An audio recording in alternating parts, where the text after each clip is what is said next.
म मान्यता शर्मा हजुरहरूको समक्ष कविता प्रस्तुत गर्न लागिरहेकी छु।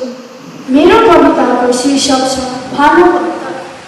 भानुभक्त नेपाली भाषामा सजिलै कलम चलाए, नेपाली साहित्यलाई ठुलो योगदान पुर्याए। आफ्नो जीवनमा सफल भए उनी जो छन् भानुभक्त देवी, जो छन् भानुभक्त देवी। आफ्नो सरल भाषामा गरे रामायण दिए अपूर्ण योगदानद्वारा आफ्नोले उनको लेखमा घृष्टता अडम्बरी छैन। उनको नाम नसुन्ने कुनै नेपाली छैन, कुनै नेपाली छैन।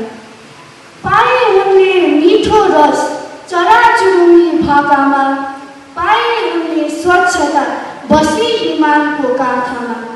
संस्कृत जाने तापनि लेखे नेपाली भाषामा। साँच्चा साहित्यकार भई बसेका छन् हरेक नेपालीको हृदयमा, हरेक नेपालीको हृदयमा।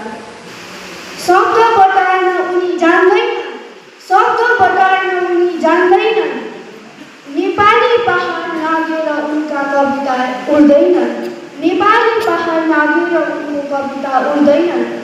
बालकहरू रमाउने कविता उनी लेख्छन्, बहुमूल्य छन् उनी जीवनको हरेक क्षण, बहुमूल्य छन् उनी जीवनको हरेक क्षण। धन्यवाद।